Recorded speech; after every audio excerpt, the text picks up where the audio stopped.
What I want to go into now, just before we go into, is Steve is going to come round in a moment, and if you could just take one of the pads in front of you, write down how much capital that you've got on that. You don't put your name on it. Right, on the theme of talking about raising capital, I thought I would share, obviously, the numbers that you shared with us earlier. Does anyone want to take any guesses? We've added them all together, all the capital. 1.6 million, 2.2, 0.5.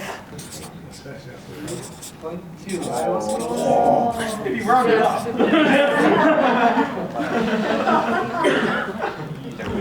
So I do this every year. And listen, look around you in the room right now, right? There is over £2 million of capital in the room. I'm not saying that someone here maybe wants to loan you all of their money because you want to do, they want to do their own deal, but they might want to do a joint venture with you. Okay, they could be a partner there to do a flip with. Okay, but more importantly, money is always around you. Okay, and I think that's something we can forget easily.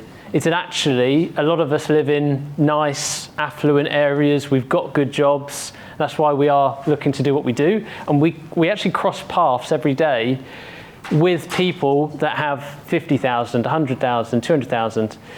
And a lot of the time, these people don't know what to do with that capital.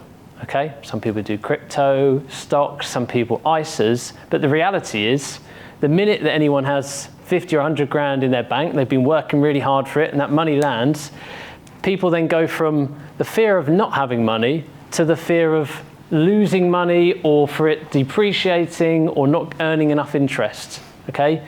So what you're actually offering, what everyone in here offers, is the opportunity for them to offer a fixed and consistent percentage of 6%, 8%, 10%, or the chance to invest in property and earn a split of that. All right. So where we're talking about attracting money, okay, where we're talking about, we want to raise that money, you're actually offering them an opportunity.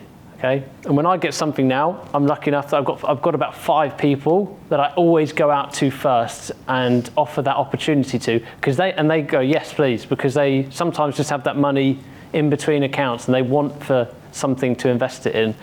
So just remember that when you're out, there is always opportunity for you, and as I said, we're all going to be running out of money at some point in our journey. So we need to adapt the mindset, or adopt the mindset of using other people's money and thinking about what form you're going to do that.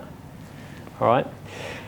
Now I'm going to flick through some of this because I want to get to answer some questions. But seeing as I put this in here, and you guys know that I like this one, okay? I think anything that we talk about today, you need to try and adopt this mindset. If it's important to you, if you anchor that reason why, if you have that clear vision, then you'll do it. And if it's not, then you'll find an excuse. And if you can try and, I guess, think about that next time you're thinking, I don't really want to do it, or I might not go to that event, okay?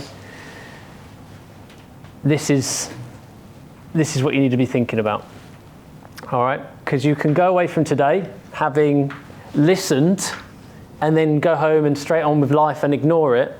But if you do that, then obviously, first of all, your goal of achieving, insert your number of properties, well, that's going to cost you more money, okay? If you don't learn how to do it via raising money, if you don't learn how to negotiate well, if you don't learn how to find great deals. But not only that, but it's going to take you longer, okay?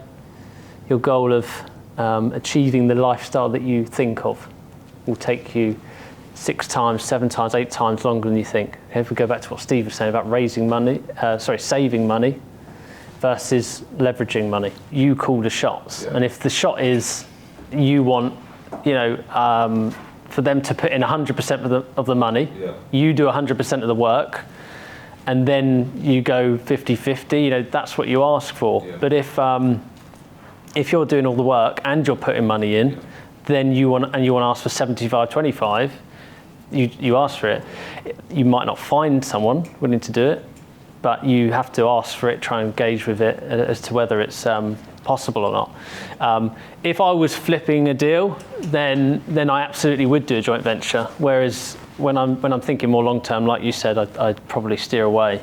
I try to raise the money because I want 100% ownership of that property further down the line.